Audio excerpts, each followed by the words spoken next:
Hello and most welcome to H1269, continuing with a singular universe, but I took the liberty of giving it a subtitle, The Re-Emergence of Reality.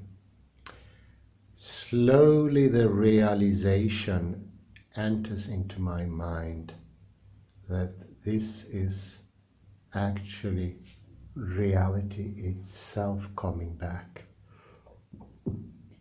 because with no real time, how on earth could there be any reality at all?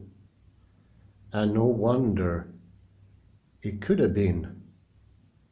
It's just a thought that science took a wrong turn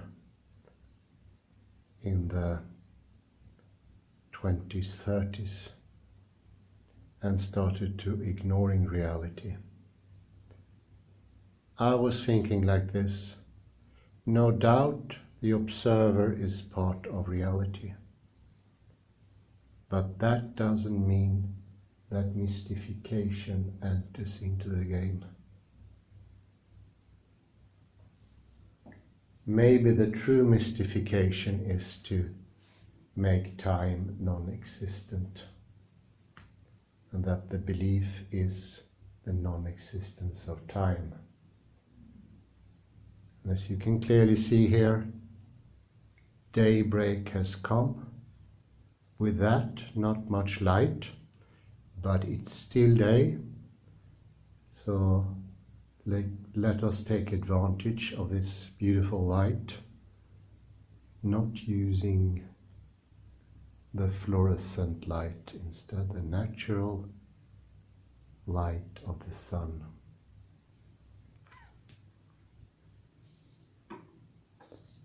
Nothing can beat reality.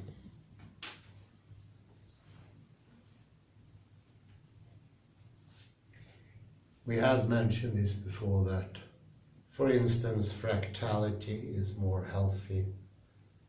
Being able to see fractality as I can from this window adds structure, stability and permanence. All the galaxies are inconsistent, contradictory. This is what makes their stability. The system of preemptive structure builds into the conception and into reality a non-permanent feature.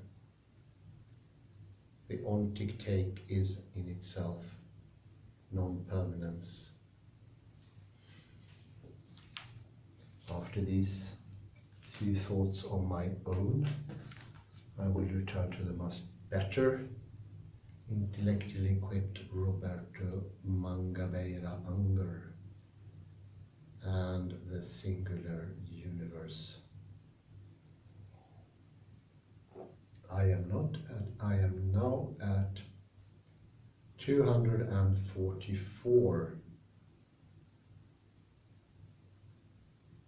The anti-ontology that I have outlined suggests reasons why the facts of the matter about the world make this approach misguided.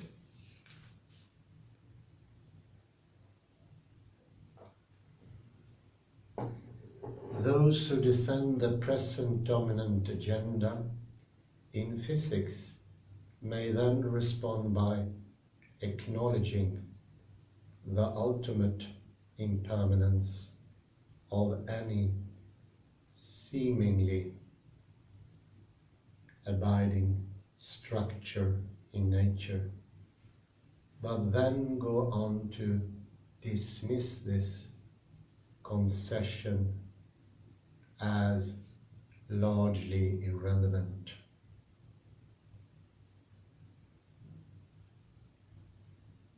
They may argue that once the universe cooled down and took shape as the discriminate, manifold that it now is, governed by laws clearly distinguished from the states of affairs to which they apply.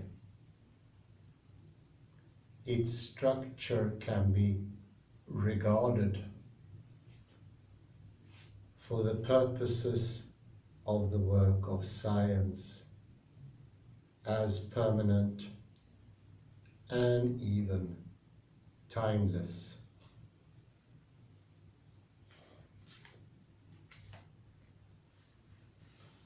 However, this response is inadequate for two reasons.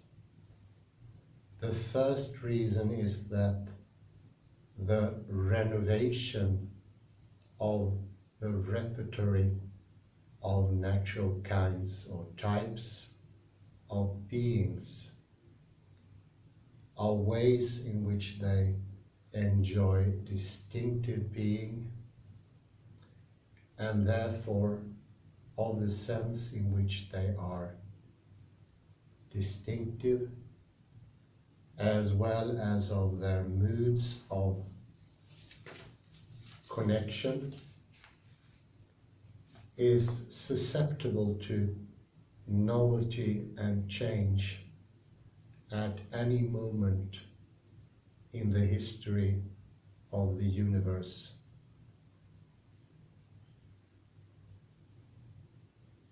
The emergence of on Earth of life and its laws exemplifies this truth. The second reason is that for time-bound historical phenomena, such as all natural phenomena, structural explanations must be ancillary to historical ones. We cannot understand what something is without grasping what, under certain conditions, it can become. Moreover, we cannot understand what it can become unless we understand how it came to be what it is. What is ultimately at stake in this contest of approaches is the vital link in the development of science between insight into the actual and imagination of the possible.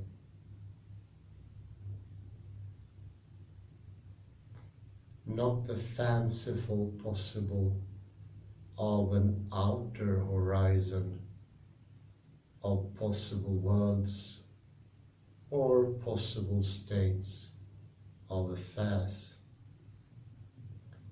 but the real possible, which is the adjacent possible, what theirs we can reach from here. If the rejection of the project of classical ontology has implications for the agenda of physics, it has no less significant consequences for our understanding of mathematics and of its relation to nature and to natural causes, natural science.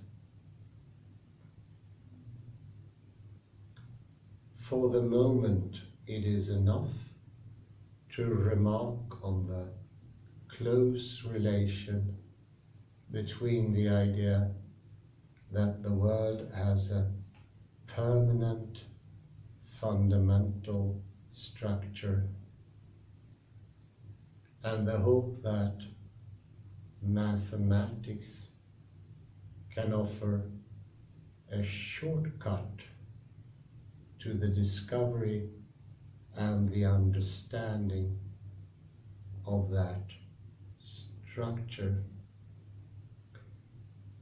A requirement for the legitimacy of this hope is that there not be a fundamental difference between the relations among parts of nature and the relations among mathematical propositions.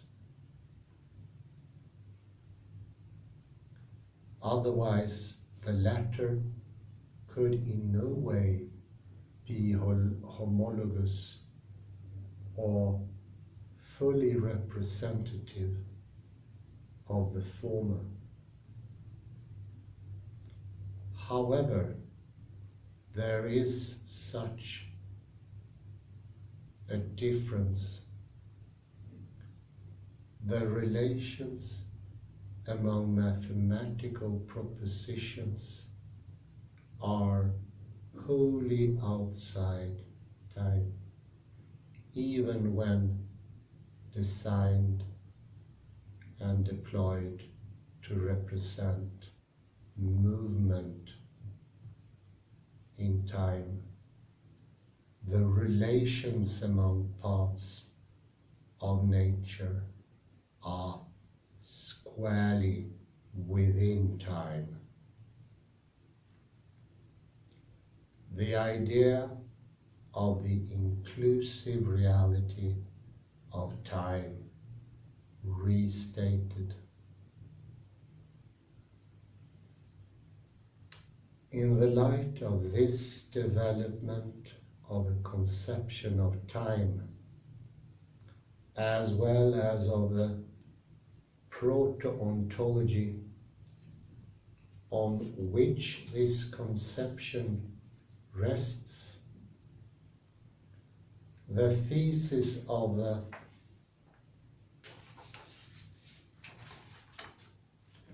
radical and inclusive reality of time can be restated in the form of a single proposition.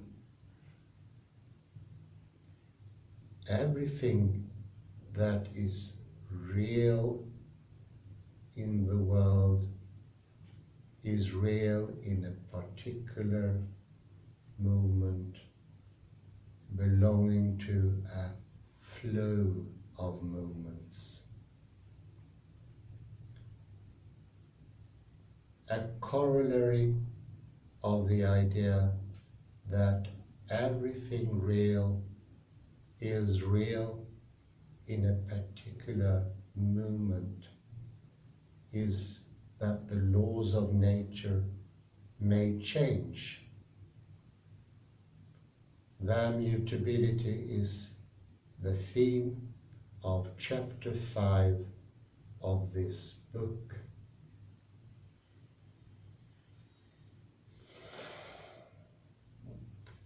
The thesis of the inclusive reality of time gains clearer meaning by contrast to a number of standard positions in contemporary philosophical thinking about time.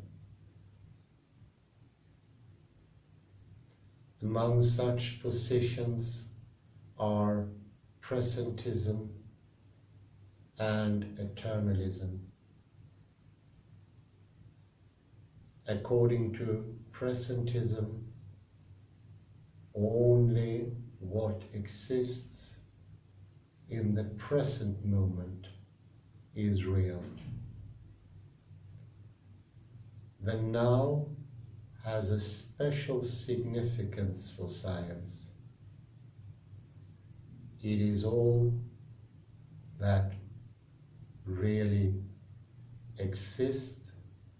The past was real, but no longer is. Of the past, we have only vestiges. Although, given delay in the transmittal of information through light,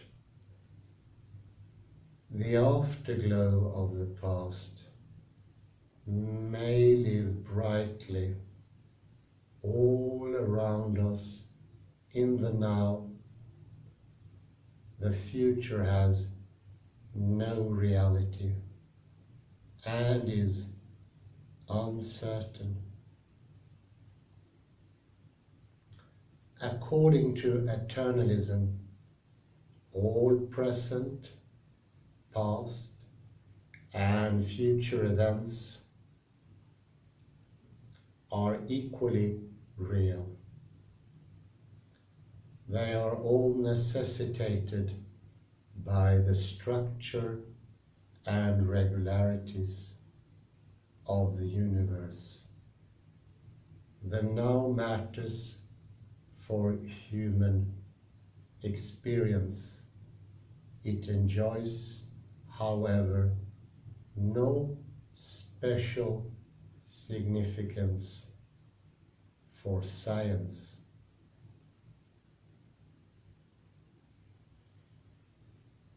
The contrast between presentism and eternalism is thus connected with the question whether the distinctions among present, past, and future are features of reality rather than just traits of our experience as situated agents, marking from our perspective our relation to other people, events, and phenomena.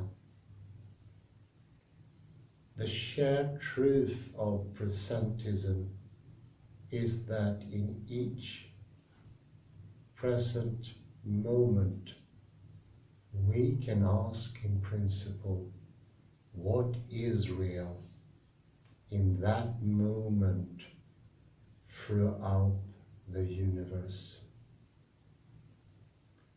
The whole of reality is weighed on the scales of the present moment. We may, however, be unable to complete the weighing, given the difficulty of retrieving information and of establishing simultaneity, that is, joint participation in the now, among places in the universe. In this sense, the now counts for science as well as for human experience.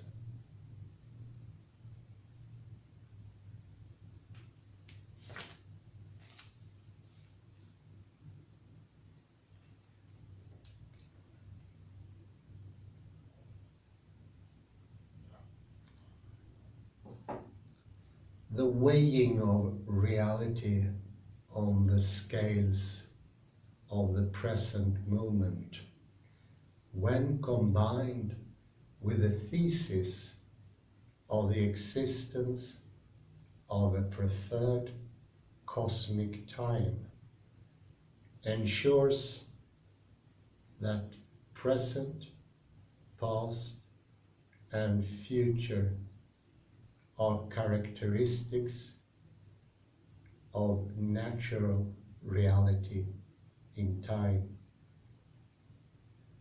not in our experience alone. The present moment is the now, separating past and future in the cosmos as well as in our experience. This temporal character of nature would persist in our absence as it existed before our emergence. However, what is real does not fit with the confines of the present moment. To that extent, presentism is untenable. Reality fails to remain within the now, regardless of the extent to which we believe the future to be determined by the past and structure of nature. Everything in the universe is always becoming or ceasing to be and changing into something else, more slowly or more quickly. The structure and regularities of nature may be in a condition of stability, of rapid and radical change. Change itself is changing. Time is the differential susceptibility of everything, including change to change.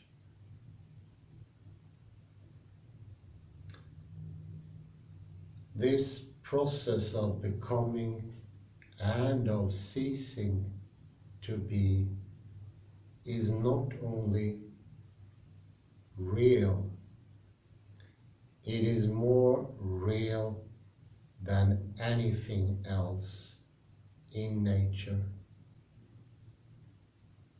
It is real if anything is. It forms the subject matter of science, and therefore as well of the science of the largest group, which is cosmology. It cannot, however, be accommodated within the now, because the now is instantaneous. In this sense, the now has no special significance for science, despite its centrality to our experience. The now may be all that we can ever possess, for it is only in the now that we can live. but it fails to define the perimeter of scientific inquiry. We do science to outreach in our understanding of nature, unaided perception and uncorrected experience. If nature were organized on the basis of a permanent structure of elementary constituents governed by unchanging laws, symmetries and constants, the failure of the now to capture the real and to provide science with its subject matter might be less striking than it is.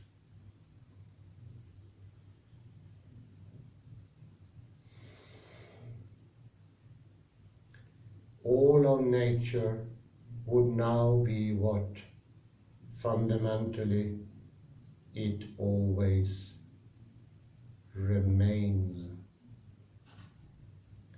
The now would thus be representative of the whole.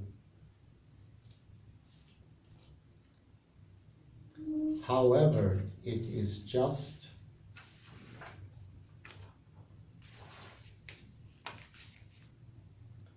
this idea that we deny when we affirm the inclusive reality of time and the historical character of a universe in which everything changes sooner or later. Anyone who accepts our ideas and arguments must reject presentism. The part of the truth in eternalism is that reality goes beyond the present moment. However, eternalism implies that past, present, and future are determined.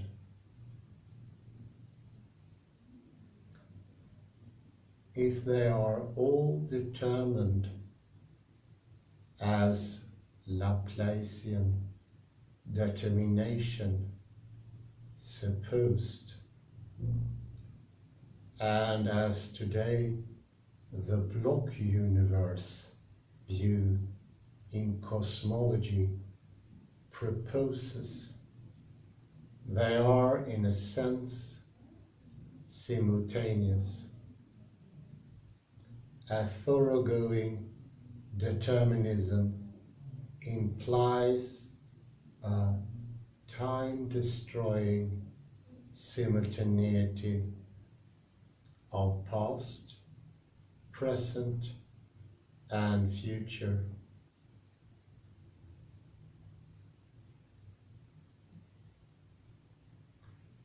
They are simultaneous in the godlike eyes of the scientist,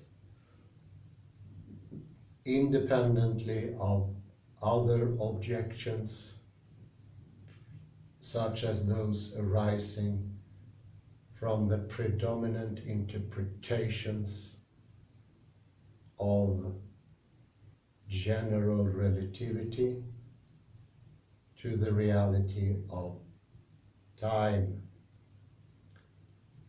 Tell him the initial conditions, and he can in principle see to the end of time, which means that he sees the future as if it were present.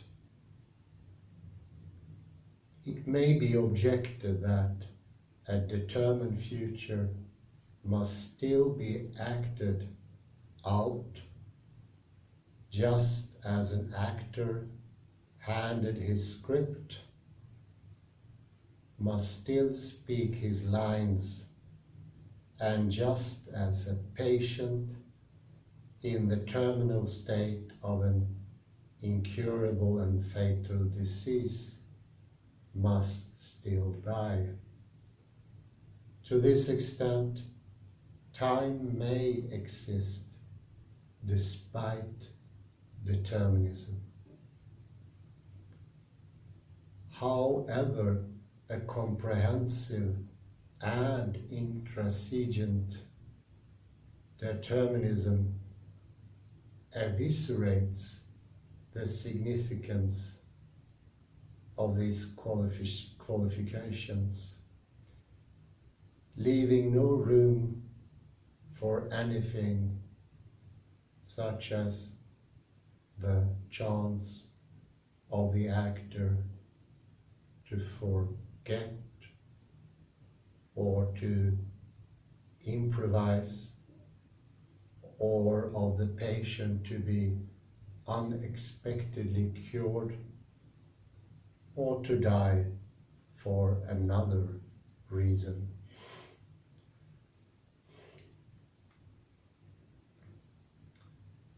The treatment in the physics of the last 100 years of time as an emergent phenomenon accessory to the disposition of matter and motion in the universe, and consequently always local, never cosmic, or cosmic only in the sense of arbitrary space-time coordinates, completes the destruction of the idea of reality as a flow of moments. It helps render insubstantial the distinctions among past, present, and future. The future of the universe is a legitimate topic for science. It does not follow from the future being largely unknown that it is entirely underdetermined and unknowable. If, however, there are no immutable laws, symmetries, or supposed constants of time, and no permanent repertory of types of being or elementary constituents of nature, if the regularities of nature change together with its structures in a fashion not commanded by any closed set of higher order laws, and if historical explanation is therefore paramount over structural analysis rather than the other way around. The most extreme forms of universal determinism cannot be right. A cosmology untainted by the twin cosmological fallacies, receptive to the ideas of natural history, the pervasiveness of path dependency, the mutability of types, and the co-evolution of laws and phenomena, and insistent on the inclusive reality of time, cannot be reconciled with eternalism. It must argue that the universe cannot be as closed as eternalists suppose. There may be room for novelty in the history of the universe, the unscripted new rather than the false new that is just the enactment of a script pre-written in nature. Room for the new will be widest in those periods in universal history, or those extreme states of nature in which stable structures are dissolved and causation ceases to exhibit law-like form.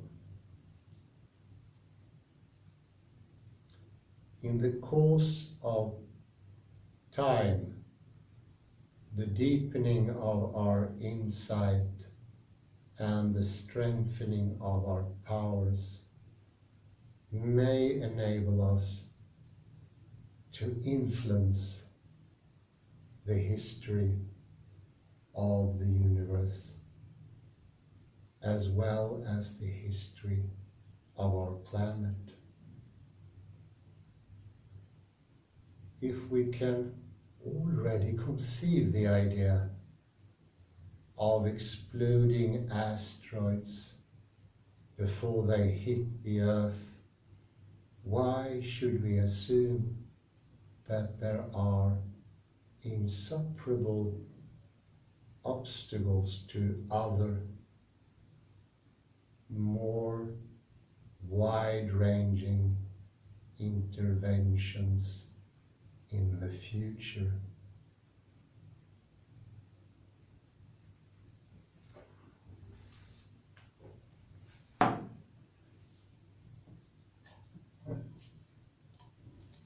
Demands for a cup of coffee, or at least a few droplets.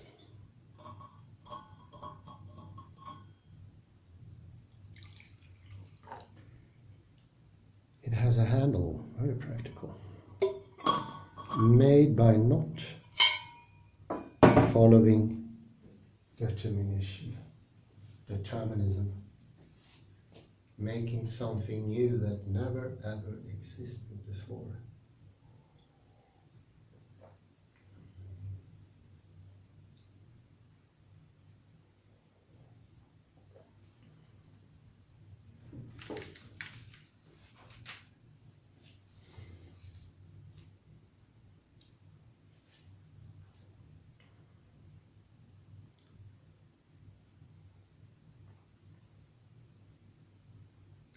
The criticism of internalism fails to imply that the history of the universe is open in the sense, or to the degree that human history is open,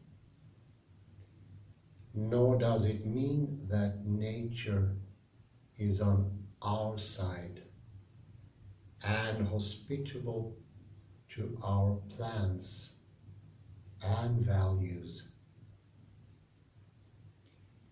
We do not yet know how open the history of the universe is.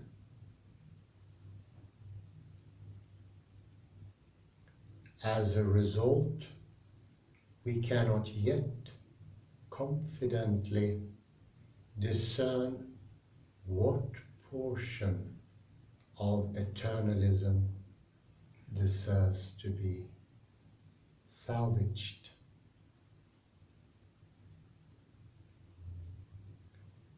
What we can say is that eternalism must be greatly deflated, when not entirely rejected, if the view of time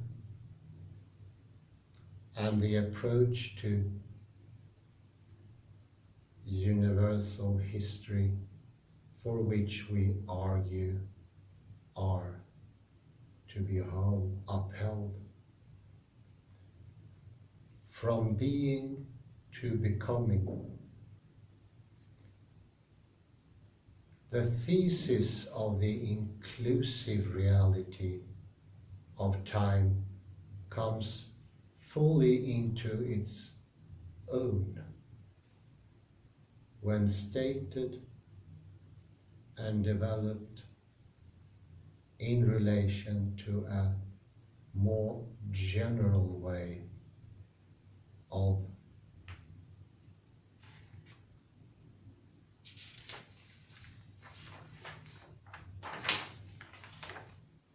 thinking about nature.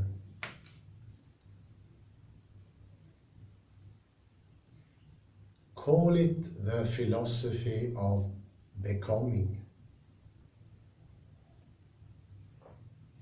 It stands in contrast to what one might call the philosophy of being. It affirms the primacy of becoming over being, and of process over structure.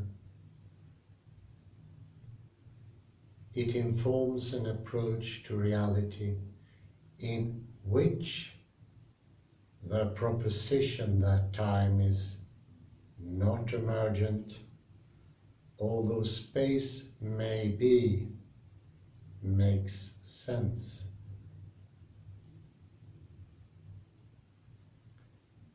The centerpiece of the philosophy of becoming is the view that nothing in nature or in reality lasts forever. Nothing except the changing flow itself, which we call time. Everything else changes sooner or later. Consequently, we do better to understand the varieties of being as the immutable and emergent products of becoming, as merely an occasional modification of being. That is to say, of a structure possessed of unchanging elements or subordinate to unchanging laws. Anaximander said it long ago, at the origins of both Western philosophy and Western science. All all things originate from one another in conformity with the order of time.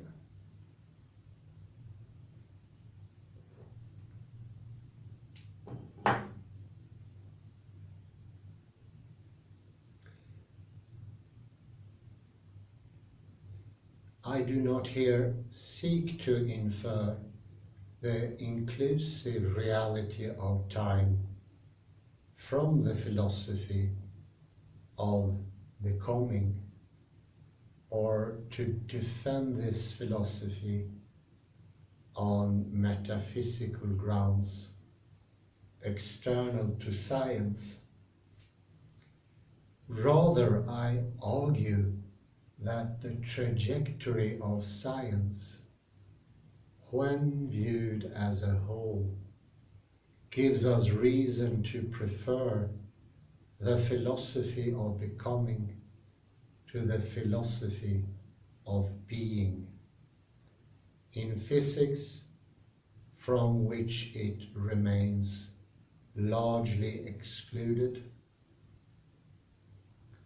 as well as in the earth and life sciences, and the social and historical study of mankind, where it has long been dominant.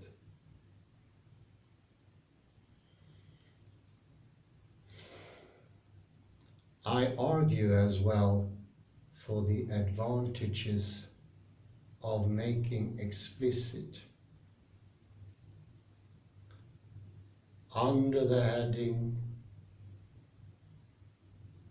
of the philosophy of becoming, the wider presuppositions and implications of the thesis of the inclusive reality of time.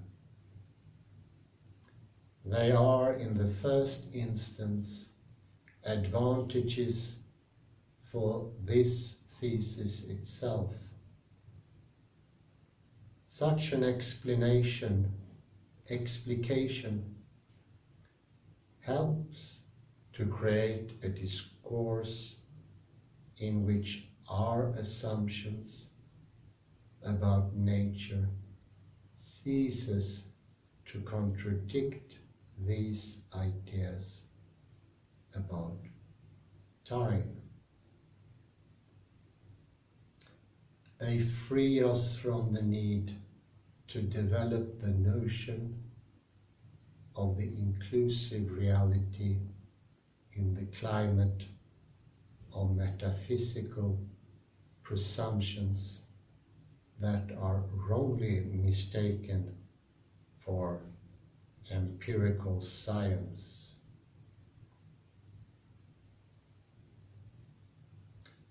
These presumptions prevent science from fully appreciating the significance of its own discoveries.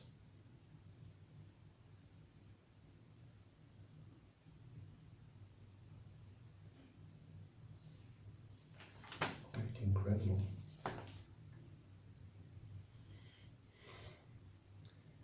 The relational view of time and space, invoked earlier in this chapter, represents an indispensable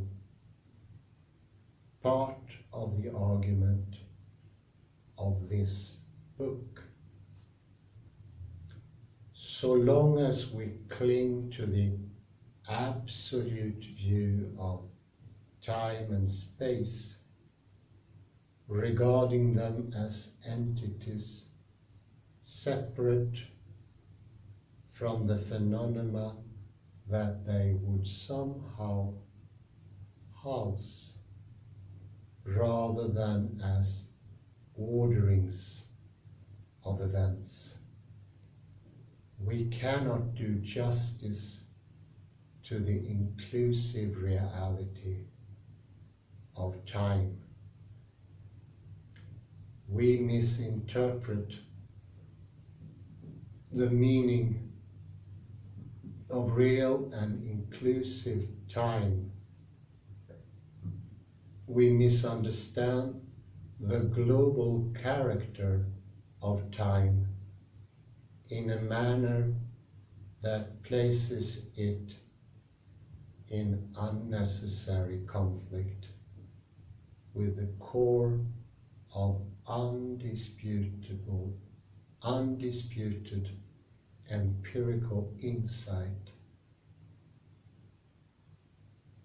in special and general relativity.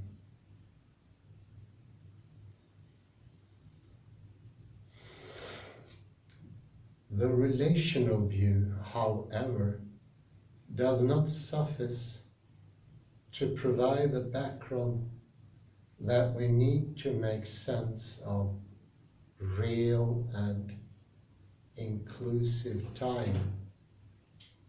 An isolated relationalism, one that fails to form part of a philosophy of becoming, remains compatible with the ideas that the universe has permanent elementary constituents and that the workings of nature are governed by timeless laws. It is only when we place relationalism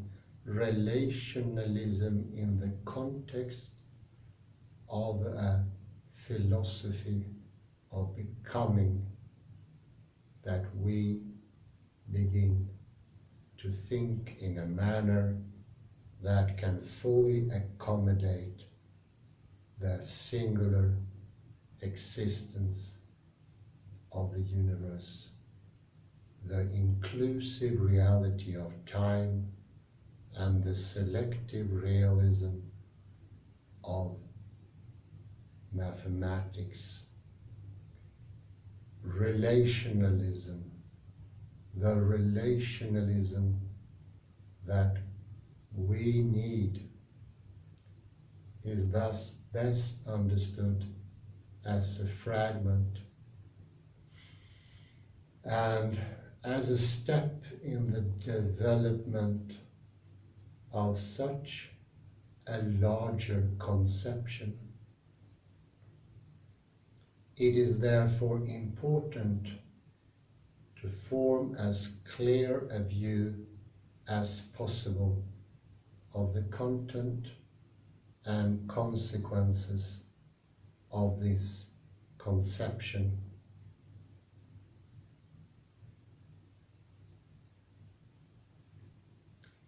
One of the ways to do so is to understand it by contrast to the ideas that it opposes.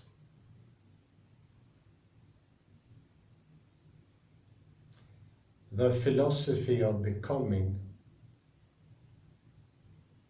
has been present in the history of Western philosophy from the pre-Socratics to today.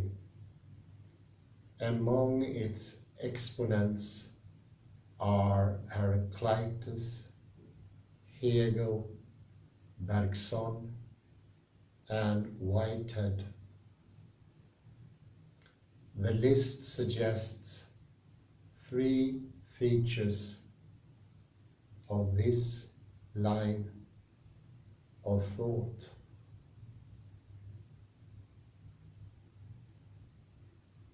A first characteristic of the tradition of the philosophy of becoming is that in Western philosophy it has always remained a dissident view, the most influential philosophers have been one of the variations on the philosophy of being that I later enumerate. By contrast, the philosophy of becoming has been the dominant tendency elsewhere. For example, among the schools of ancient Indian philosophy.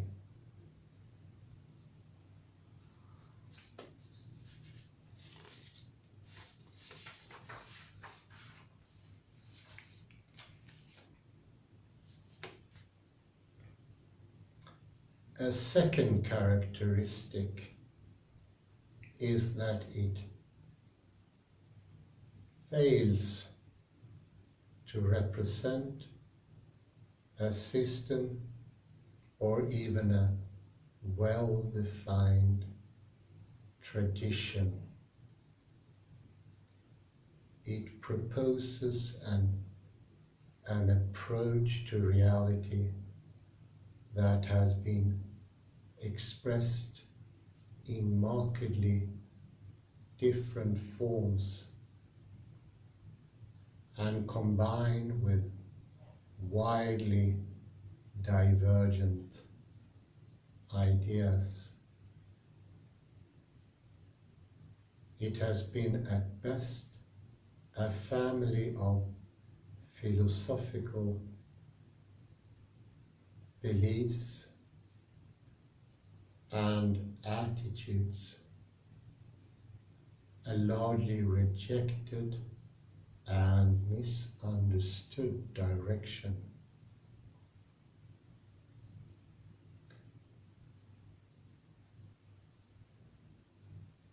A third characteristic is that its bearing on the practices of the particular sciences remains indistinct and undeveloped.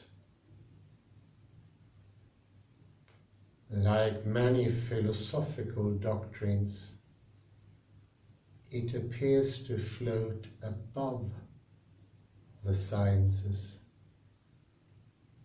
neither drawing life from them nor giving life to them. This disembodiment reinforces its apparent vagueness. Nevertheless, the idea of the priority of becoming over being and of process of structure is more widely accepted than it may appear to be to those who approach it from the vantage point of physics. It has long been banished from the inner sanctum of modern physics. However, it is the largely unrecognized orthodoxy in natural history, in the life and earth sciences, and across the whole field of social and historical study. The communion, however, between the philosophical expressions of that approach to reality and its embodiment in the procedures of these disciplines has remained fitful and undeveloped. As a result, the philosophy of becoming continues to float more than to guide and to propose by dogma rather than to learn through science from experience.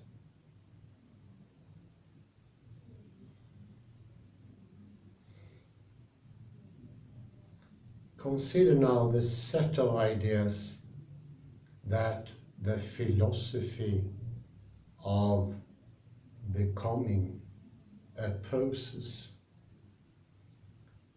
We can bring them under the general heading of the philosophy of being.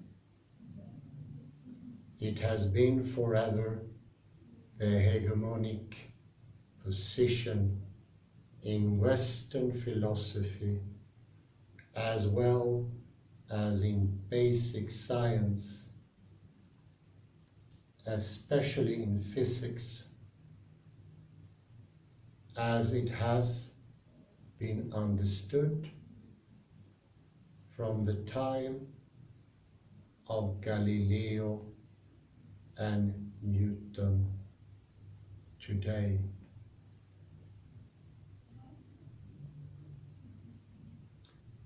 The philosophy of being affirms this priority of structure to process and of being to becoming.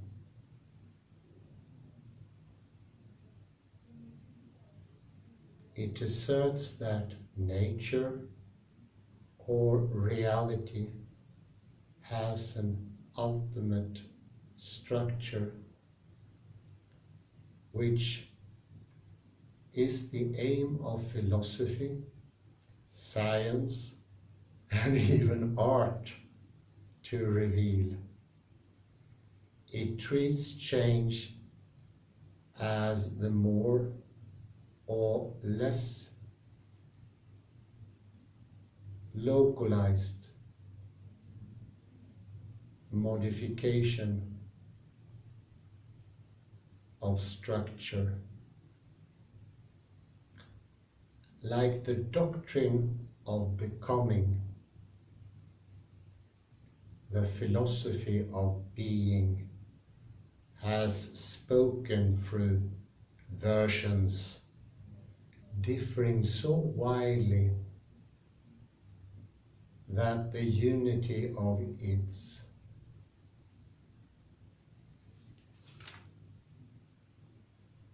core idea may be obscured. It has had three main instances in the history of thought and of science. When we see what has happened to it in each of these instances, we find to our surprise that its situation is far more precarious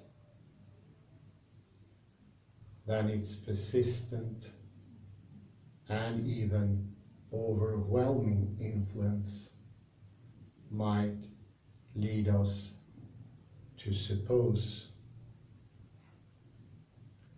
The time is ripe for a change of direction in our general approach to reality, as well as in the particular sciences.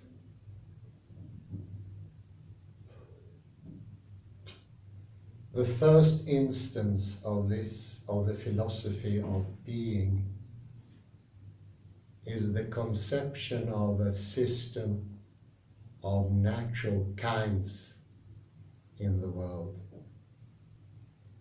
of kinds or types of being. Among the types available to us in our perceptual experience are those studied by the earth and the life sciences, and in social and historical study.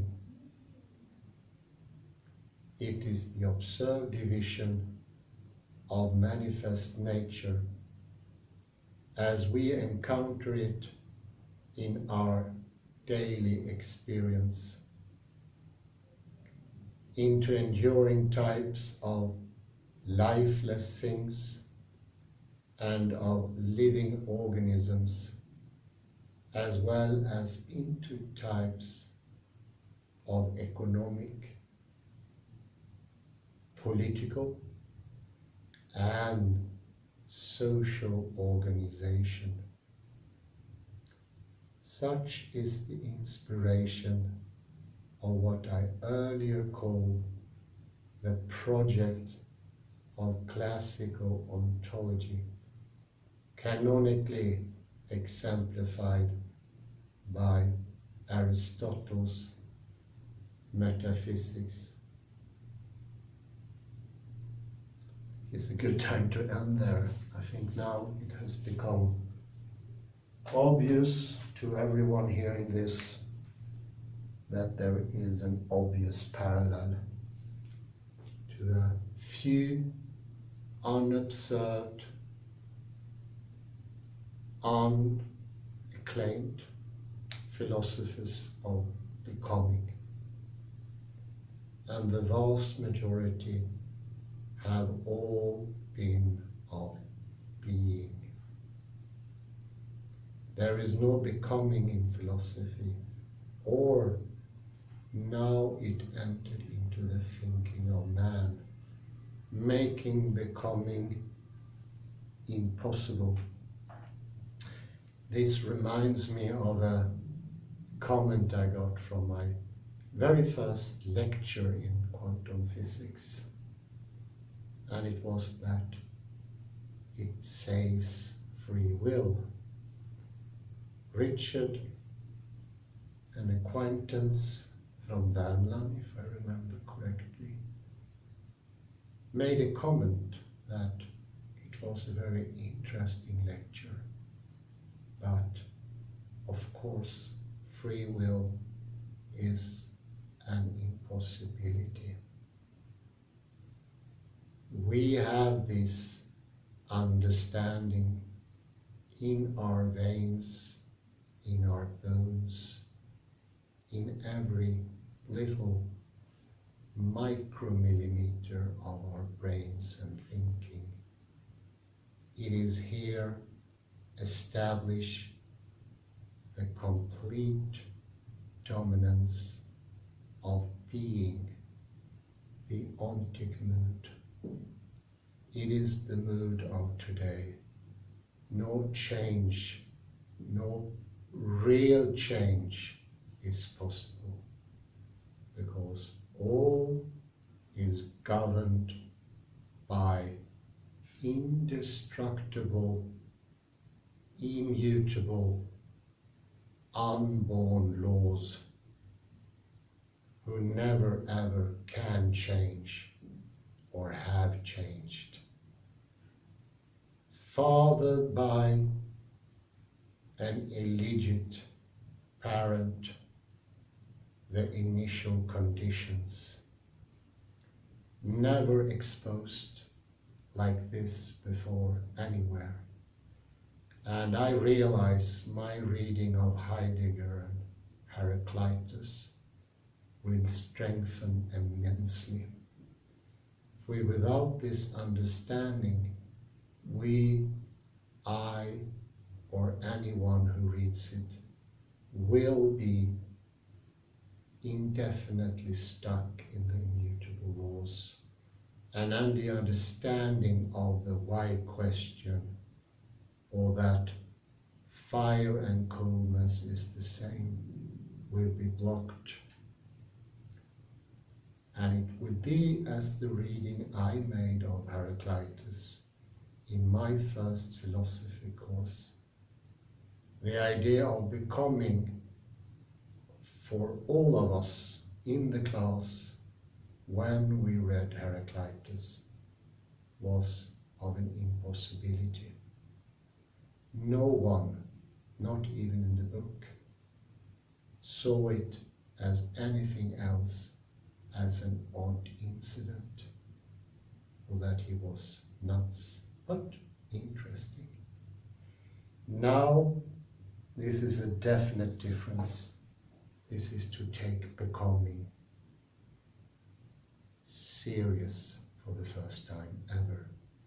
Serious from a scientific viewpoint, from a proven viewpoint, and most importantly, explained. Because if it's not explained, you need to understand. Otherwise, you will be intellectually dishonest. And I felt in my first lecture, the one so many years ago, I was intellectually dishonest. Because honest to God, I could not believe how we could have a free will. It needs to be understood. Only the truth or the facts, better put, can set you free. You can hope for a free will. It's a completely different matter. Of course we hope for that. But if we don't understand it, it is not here and it is not here. This makes the here and here possible. It's not enough to admire Heraclitus. Take him to your bones. It's not enough to divulge in Heidegger. Take him to the bones. Because first, when your eyes are open, when you're no longer fixated with the predetermined teleology, because you need, in a certain aspect, read these philosophers with no teleology. It's like the teleology is a bit dishonest. This is what I felt. I don't know how you feel, but putting the words into the mouth of the reality is dishonesty. It's not dishonesty in the way of immoral. It is destroying one's own thinking. It's only affecting oneself. Yes. Only oneself. I say thank you very much. I wish you a nice afternoon. Bye-bye for now.